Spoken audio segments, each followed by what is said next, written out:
ఉద్యోగం కోసం చూస్తున్నారా? ఓం శక్తి ప్రైవేట్ లిమిటెడ్ కంపెనీలో మార్కెటింగ్ జాబ్స్ 20,000 నుంచి 30,000 వరకు జీతం ఉంటుంది. సంప్రదించండి. ప్రస్తుతం మనతో పాటు ప్రముఖ ఆధ్యాత్మికవేత్త, జ్యోతిష్య వాస్తు పండితులు బ్రహ్మశ్రీ ఉమామహేశ్వర సిద్ధాంతి గారు మనతో ఉన్నారు. గురువు గారితో మాట్లాడతాం. నమస్కారం గురుగారు. ఆయుష్మాన్. గురుగారు, కన్యా రాశి వాళ్ళకి 2026 జూలై నెల ఏ విధంగా ఉండబోతుంది? ప్లస్లు మైనస్లు ఏంటి? అదృష్టం వరిస్తుంది అంటారా, లేదంటే ఇబ్బందికర పరిస్థితులే ఉండబోతున్నాయి అంటారా? ఏం చెప్తారు వీళ్ళ గురించి? సర్వమంగళ మాంగళ్యే శివే సర్వార్థ సాధకే శరణ్యే త్రయంబకీ దేవి నారాయణీ నమోస్తుతే. ఓం శ్రీ గురుభ్యో నమః. ఓం శ్రీ గం గణపతియే నమః. కన్య రాశి యోగదాయకమైన రాశిగా చెప్పవచ్చు. కన్య రాశికి ఆధిపత్యాన్ని వహించింది బుధుడు. బుధుడు ఉన్న స్థానము కర్కాటక రాశిలోనే ఉన్నాడు. అయితే కన్య రాశి యొక్క యోగదాయకమైన స్థితిగతులు పొందుతున్నారు అంటే మనం గతంలోనే చెప్పుకున్నాం. బుధుడు విద్యావేత్త, వ్యాపారవేత్త, తెలివితేటలు, ప్రేమ సంబంధమైనటువంటి అన్నీ కూడా ఉన్నాయి. 8 రకాల యోగాలు ఇవ్వాల్సిన వాడు. ముందుగా విద్యార్థుల గురించి నేను మాట్లాడుతున్నాను. విద్యార్థుల యొక్క ఈ యొక్క జ్యేష్ఠ మాసంలో ప్రేమలో ఉన్న విద్యార్థులు ఎవరు ఉన్నా సరే జాగరూకతను వహించండి. ఈ యొక్క విద్యార్థులు ప్రేమలో విఫలము చెంది ప్రేమించిన ప్రేయసే ఎదురు తిరిగి మీ మీద కేసు పెట్టే విధానం వస్తుంది. మధ్యన సంఘటనలు కూడా చూస్తున్నాం. కేసులేమో కానీ డైరెక్ట్గా చంపేస్తున్నారు. ఆడవారి ఒకనొక సమయంలో ఆడవారికి రక్షణ ఇవ్వాల్సిన పరిస్థితి వచ్చేది. ఇప్పుడు మగవారికి ఇవ్వాల్సి వస్తుంది. బ్లూటిల్లోనే పడేశారు ఒక అతన్ని. మొన్న రాజస్థాన్లో ఒక అబ్బాయిని అపర కోటీశ్వరుని ప్రేమించడానికి ప్రయోజనం చెప్పేసి పై నుంచి శిఖరం నుంచి తోసి చంపేసింది. కన్యరాశి ముందు ముందు కూడా పరిస్థితులు ఈ విధంగానే దారుణంగా ఉండబోతున్నాయి అంటారు. ఈ కన్యారాశిలో ఉన్న అబ్బాయిలు కానీ అమ్మాయిలు కానీ జాగరూకతను వహించండి. ప్రేమ వ్యవహారంలో ఈ మాసంలోని ఎవరిని ఎవరు నమ్మవద్దు. నమ్మడానికి ఆస్కారం లేదు. ఎట్టి పరిస్థితుల్లోని కూడా ఈ కన్యరాశి వారు విద్యా ఆధిక్యతలు కలిగి ఉండి ఉద్యోగాల్లో ఉన్నవారు కూడా ప్రేమ వ్యవహారములో చిక్కి ఎదరికి వెళితే నష్టాన్ని చవి చూడడం అనేది 100% నిజం. ఈ ప్రేమికులే పెళ్లి వ్యవహారంలో పెద్దల దగ్గరికి వెళ్ళి అడగటం, ఇది చేస్తే ప్రేమికులే ప్రేమించుకున్నారండి, పెద్దల దగ్గరికి వెళ్ళి వివాహం చేయమని చెప్పేసి అంటే అది ప్రేమ వివాహం అవ్వదు, అరేంజ్బుల్ మ్యారేజ్ అవుతుంది. మళ్ళా అటువంటి విధానం వస్తుంది. కానీ ఏది ఏమైనా ఈ మాసం యందు వివాహాలకేమి ముహూర్తాలు లేవు. తొందరపడిన అవసరం లేదు. యోగదాయకమైన స్థితిగతులు కాదు. వచ్చేది ఆషాఢ మాసం, అప్పుడు ముహూర్తాలు లేవు వివాహం. కానీ ఈ ప్రేమ విధానంలో ఉన్న వాళ్ళకు తొందరపాటు నిర్ణయాలు తీసుకుంటున్నారు కదా. పిక్నిక్లని, అదని ఇదని, ఇంకోటని ఏదో జరుగుతున్నాయి కదా. చాటు వ్యవహారాలు. ఆ వ్యవహారాలు జరిగినప్పుడు వీళ్ళు నష్టపోతారు. చంపేయడమే జరుగుతుందని చెప్పేసి అనుకుంటే చంపడం దాకా నల్లక్కర్లేదు. ఒక కేసు పడేస్తే ఆ కేసులు ఇరుక్కుంటాడు. అటువంటి విధానాలు జరుగుతున్నాయి. కాబట్టి కన్యా రాశిలో ఉన్న విద్యార్థులు ముఖ్యముగా ఈ మాసము యందు జాగరూకతగా వెళ్ళగవలెను. ఇక వ్యాపారంలో ఉన్నవారు బ్రహ్మాండంగా వ్యాపారం చేయొచ్చు. ఏ వ్యాపారం చేసినా లాభదాయకమైన పరిస్థితుల్లో ఉన్నారు, నష్టదాయకమైన పరిస్థితుల్లో లేరు, ఉపయోగకరమైన పరిస్థితుల్లో పొందుతూ ఉన్నారు. అయితే ఇటువంటి విధానంలో ఈ యొక్క ప్రేమ విధానాన్ని గురించే ఎందుకు మీరు ఇంత ముఖ్యంగా చెప్పారు గురువుగారు అని అడగచ్చు. అనుమానం వస్తుంది ప్రతి ఒక్కరికి. కన్యరాశికి ఆధిపత్యాన్ని వహించిన బుధుడు ఎక్కడున్నాడు? కర్కాటక రాశిలో ఉన్నాడు. కర్కాటక రాశికి ఆధిపత్యాన్ని వహించిన వాళ్ళు ఎవరు? చంద్రుడు బుధుడు ఏమవుతారు? ఇక్కడ తీసుకోవాలి పాయింట్ అనేది. ఇక్కడ ఉంది. చంద్రుని యొక్క కుమారుడే బుధుడు. చంద్రుడు బుధుడిని మిత్రతత్వంగా చూస్తాడు. బుధుడు చంద్రుణ్ణి శత్రుతత్వంగా చూస్తాడు.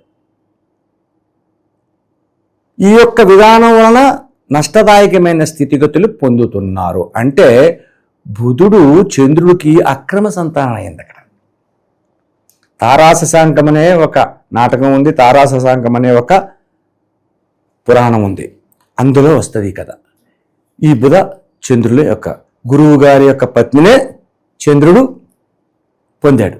అక్కడ కుమారుని కలిగేది. ఆ కుమారుడే బుధుడు అయ్యాడు.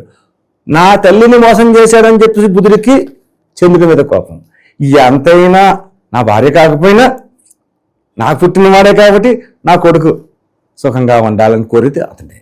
ఈ యొక్క విధానాల్లో శని దృష్టి కన్యరాశి మీద కలిగి ఉండడము జరిగింది. ఎప్పుడైతే ఆ పరిస్థితి కలిగి ఉందో ప్రేమతత్వం విఫలమవుతుంది. ప్రేమతత్వం విఫలమైపోతుంది. అంటే ఈ యొక్క మాసంలో ప్రేమికులు యోగదాయకమైన స్థితి లేదు కాబట్టి జాగ్రత్తను వహించుకోవాలి. కుటుంబ పరంగా ప్రేమ అనురాగాల పరంగా ఎలా ఉంటుంది? భార్యాభర్తల విధానం బాగుంది. కుటుంబపరమైనటువంటి భార్య 25 ఏళ్ళు, 20 ఏళ్ళు, 15 సంవత్సరాలు, 30 సంవత్సరాలు పెళ్ళి అయి ఉంటాయి పెద్దలు. అంటే 20 సంవత్సరాలు అయిన వాళ్ళ మధ్య తగపలో ఉండవండి ఏంటి ఉంటాయి, వాళ్ళ ముందు ఉండరు. కానీ ఇక్కడ లేదు. యోగదాయకంగా ఆలోచించుకుంటున్నారు వాళ్ళు. నా పిల్లలేంటి, నా సంసారం ఏంటి, నా కుటుంబం ఏంటి, నా పద్ధతి ఏంటి, నేను ఈ విధమైన ఆలోచనల్ని వీళ్ళు చేస్తూ ఉన్నారు. అంటే అన్యోన్యత భావాన్ని కలిగి ఉన్నారు కన్యరాశిలో దంపతులు, పెళ్ళైన దంపతులు. నూతనంగా అయిన వారి గురించి మనం చెప్పుకున్నాం. ఇక ఉద్యోగ విధానాల్లోకి వెళ్దాం. ఉద్యోగ విధానాల్లోకి వెళితే ఉద్యోగాలన్నీ సక్రమంగా చేసుకుంటున్నారు. అలా అనుకోని విధంగా మిత్రాదుల వల్ల ఉపయోగాల్ని పొందుతున్నారు. అనేక రకమైన లాభాలని కూడా సంతరింపజేసుకున్నారు. వ్యాపార రంగం కూడా అభివృద్ధికరంగానే ఉంది. ఏ విధంగా కూడా నష్టదాయకం ఎందుకు లేదు అంటే ఒక శని దృష్టి ఒకటే బుధుని మీద, బుధ స్థానం మీద ఉంది. శని యోగదాయకుడిగా ఉన్నాడు కాబట్టి యోగ విధానాన్ని సంతరింపజేసుకున్నాడు. ఈ యొక్క రాశికి ఈ యొక్క మాసం యందు శుభదాయకమైన ఫలితాలు పొందుతారు. కానీ యువత మాత్రం కడు జాగరూకతను వహించుకోవాలి ప్రేమ విషయంలో. ఎప్పటి నుంచో ఈ కోర్టు కేసులు, పోలీస్ స్టేషన్ చుట్టూ తిరుగుతూ ఉంటారు. వాళ్ళకి ఏమైనా ఉపశమనం లభిస్తుంది అంటారా? ఈ యొక్క ప్రేమ విధానములో కోర్టు కేసులకు వెళ్ళిన వాళ్ళు ఉన్నారంటే విడిపోతారు. ప్రేమ విధానంలోని ఒక 10 సంవత్సరాల క్రితం ఏదో పెళ్లి చేసుకున్నారు, 3 సంవత్సరాల క్రితం కోర్టులో కేసు వేసుకున్నారు, అది నడుస్తూ ఉంది, అంతంత గమ్మున్న తేలో కేసులు కొంతకాలం తేలుతుంది. ఈ మాసంలోకి వచ్చేసరికి ఆ కేసులు ఉన్నాయంటే విడిపోవడం అనేది జరుగుద్ది, కలవడం అనేది జరగదు, విడిపోతారు ప్రేమతత్వ విధానానికి కోర్టు వ్యవహారంలో. అంటే గెలిచారా ఓడారా, విడిపోయారు అంటే ఓడారా గెలిచారా అంటే మన దృష్టిలో, నువ్వు నేను ఆలోచన దృష్టిలో అయ్యో పాప విడిపోయారా అనుకుంటాం. వాళ్ళేమో ఇద్దరు గొడవ లేదు, మన పట్టిన పీడపోయింది అనే ఆలోచనలో ఉంటారు. కాబట్టి ఓడారా గెలిచారు వాళ్ళ విధానం మనస్తత్వానికి సంబంధించింది. మన విధానాల్లో ఎవరైనా కలిసి ఉండాలి, విడిపోకూడదు. ఆ రకంగా ఉంటుంది కోర్టు వ్యవహారాల్లో ఉంది. ఇక ఇదే కోర్టు వ్యవహారంలో స్థిర ఆస్తుల గురించి ఇబ్బందులు పడుతూ ఉన్న వారి విధానం ఎలాగా ఉంది అంటే అన్నదమ్ముల మధ్య సఖ్యతాభావాన్ని చేకూర్చుంటుంది. వీరికి సమతలమైన న్యాయం జరుగుతూ ఉంటుంది. ఎక్కడ కూడా నష్టం జరిపోయిన మీద ఉండదు. ఒరే బాబు నాకు 10 ఎకరాలు కావాలి, నీకు 3 ఎకరాలు ఇస్తాను అంటే కుదరదు. 10 ఎకరాలు అంత కదా, 5 నీకు 5 నాకు, ఈ రకమైన తీర్పు వస్తుంది. సమతల్యం యోగదాయకమైన తీర్పును వచ్చి ఉన్నతమైన స్థానానికి వెళ్తారు. అంటే అక్కడ నష్టం జరగలేదు, ఎవరికి నష్టం జరగలేదు. పెద్దవాడికి ఎక్కువ రావాలి, చిన్నవాడికి తక్కువ రావాలి అంటే అది నష్టమవుతుంది. అలా కాదు, ఇక్కడ సమతల్యత ఏర్పడి సమన్యాయాన్ని కోర్టు ద్వారా పొందుతూ ఉంటారు. గురుగారు, అలాగే మరి ప్రేమికుల హృదయాలు బద్దలు కాకుండా ఉండాలన్నా, అన్ని విధాలా కలిసి రావాలన్నా మరి ఈ రాశి వాళ్ళు ఎలాంటి పరిహారాలు చేసుకోవాలంటారు? కొద్ది గొప్ప మనం ఆపగలగాలి కదా, దానికి సంబంధించి మరి దైవబలం కూడా అవసరం. ఎవరిని ఆరాధించాలంటారు? ఈ యొక్క ప్రేమతత్వానికి సంబంధించిన విధానాన్ని తీసుకుంటే సుబ్రహ్మణ్య స్వామిని తీసుకోవాలి. వల్లీ దేవసేన సమేత శ్రీ సుబ్రహ్మణ్యేశ్వర స్వామి. అసలు ఈ వల్లీ దేవసేనలు ఎవరయ్యా? మరి ఎవరిని అడిగారా? వల్లీ దేవసేన సమేత శ్రీ సుబ్రహ్మణ్య స్వామి అన్నారు, రైటే. అసలు వల్లీ ఎవరు, దేవసేన ఎవరు, ఎవరి పుత్రికలు వీళ్ళు? లక్ష్మీనారాయణుని యొక్క పుత్రికలు. మహావిష్ణువు లక్ష్మీదేవికి పుత్రికలు వల్లీ దేవసేన. శ్రీ వల్లీ దేవసేన సమేత సుబ్రహ్మణ్య స్వామి మేనల్లుడు అవుతాడు. ఎవరికి? విష్ణువుకి. మురుగన్ అని కేకేస్తారు, మేనల్లుడ అని అర్థం వస్తుంది. ఆ మురుగన్కి ఈ వల్లీ దేవసేన సమేతం ఇద్దరిని కూడా ఇచ్చి వివాహం చేస్తారు. ఈ వివాహం చేసినప్పుడు సుబ్రహ్మణ్యేశ్వర స్వామి అవతార విధానం ఎటువంటిది? సర్ప విధానం. సర్ప విధానం. వల్లీ దేవసేనలో కూడా సర్ప విధానం. ఎప్పుడైనా చూడండి, శ్రీశైల మహాక్షేత్రం వెళ్ళండి, లేకపోతే వేరే క్షేత్రానికి వెళ్ళండి, ఒక జంట నాగుల్లాగా తల వేసుకున్నటువంటి విగ్రహాలు కనపడతాయి. అది వల్లీ దేవసేన సమేత సుబ్రహ్మణ్యేశ్వర స్వామి. అక్కడ నివేదన విధానాన్ని, అభిషేక విధానాన్ని చేసుకోవాలి. నువ్వు చెప్పిన కొంటికొచ్చిన అనుకోవచ్చేమో, అంటే ప్రేమక విధానాలైన వారికి ఆటంకం కలగకుండా ఉండి ఉపయోగకరమైన పరిస్థితి. ప్రేమ అనేది ఉపయోగం లేదండి ప్రస్తుత కాలంలో. అయినా కానీ నువ్వు అడిగితే నేను చెప్పాల్సిన ధర్మం నాకు ఉంది, చెయ్యాలి. ఈ వల్లీ దేవసేన సమేత సుబ్రహ్మణ్య స్వామి వారికి దగ్గరికి వెళ్ళి పాలాభిషేకాలు చేపించాలి. ఏ వారం చేపించాలి పాలాభిషేకాలు? మంగళవారం నాడు చేపించాలి. 5 మంగళవారాలు పాలాభిషేకం చేపించాలి. 5 మంగళవారాలు పాలాభిషేకం చేసిన తర్వాత చిమ్మిలి నైవేద్యం చేయించాలి. చిమ్మిలి అంటే నువ్వులతో చేస్తారు, చిమ్మిలి ఉండలు ఉంటాయి. ఆ చిమ్మిలి నివేదన పెట్టించాలి. పాలాభిషేకం చేసినంతసేపు కూడా అక్కడ కూర్చున్నంతసేపు ఉండాలి. అరటి పళ్ళు నైవేద్యం పెట్టి వానరాలకి పెట్టే అవకాశం చూసుకోవాలి. అరటిపళ్ళు వానరాలకి పెట్టాలి. చిమ్మిల్ని కూడా అక్కడ ప్రసాదంగా ఎవరికి ఇవ్వచ్చు, అలాగే పెట్టాలి. నువ్వుల నూనెతో మట్టి ప్రమిదలోని పెద్ద ప్రమిద తీసుకోవాలి. 5 ఒత్తులు చుట్టూ వేసి మధ్యలో ఒక ఒత్తి ఉండకంత చుట్టి వెలిగించి అక్కడ పెట్టాలి. నువ్వుల నూనె పోసి ఆ దీపారాధన చేసి స్వామివారి ఎదురుకుంటా పెట్టుకోవాలి. అది శ్రీశైల మహాక్షేత్రంలో చేస్తే చాలా మంచిది.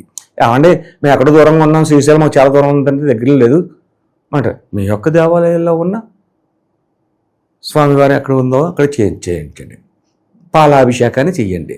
శ్రీశైల క్షేత్రంలో మిమ్మల్ని అక్కడికి వెళ్ళి చేయమని కారణం ఏంటంటే, శ్రీశైల క్షేత్రంలో విగ్రహం చాలా పెద్దది, ఏ నాటినోంచో ఉంది. అక్కడ పంతులు గారు వస్తే మీ చేతే పాలాభిషేకాన్ని చేపించి మీ చేతే నివేదన చేసి గండ దీపము, పంచముఖ గండ దీపం అంటారు, ఆ దీపాన్ని వెలిగింపజేసి చేస్తారు. అక్కడ కూతులు కూడా ఎక్కువగానే ఉంటాయి. ఆ అరటిపళ్ళు చూడగానే మీదకి వస్తాయి, వాటికి పెట్టుకోవచ్చు. అన్ని రకాలుగా ఉపయోగాన్ని పొందుతారు. కానీ శ్రీశైల క్షేత్రం అని చెప్పాం. శ్రీశైల క్షేత్రం అంటే అష్టాదశ శక్తిపీఠము, 12 జ్యోతిర్లింగము కలిసి ఉన్న క్షేత్రం, శైవ క్షేత్రం. కాబట్టి అక్కడ చేసుకుంటే మంచిదే. వెళ్ళగలిగిన వాళ్ళు అక్కడికి వెళ్ళి చేయించండి.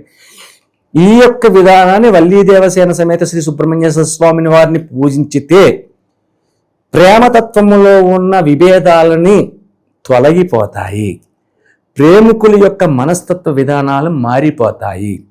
అనుకున్నది అనుకున్న విధానంగానే సాగుతుంది. వీళ్ళు అనుకున్నదంటే చెడుగా ఆలోచించే ఆలోచనలు పోతాయి, మంచి విధానంగా ఉంటుంది. వల్లీ దేవసేన సమేత శ్రీ సుబ్రహ్మణ్యేశ్వర స్వామి యొక్క ఆలయ దర్శనాన్ని శ్రీశైల క్షేత్రంలో చేసుకుంటే చాలా ఉపయోగకరమైన పరిస్థితులు పొందుతారు. శ్రీశైల క్షేత్రం వెళ్ళలేని వారు, దూరంగా ఉన్నవారు మీ దగ్గరలో ఉన్న ఆలయంలో ఉంటారు, అక్కడ చేసుకున్నా సరిపోతుంది. కానీ చిమ్మిలి ఉండని నివేదన చేయించుకోవాలి. ఓకే, ఓవరాల్గా ఈ రాశి వాళ్ళకి ఈ మాసం ఎలా ఉండబోతుందో మంచి విశ్లేషణ అందించారు. ధన్యవాదాలు. ఆయుష్మాన్.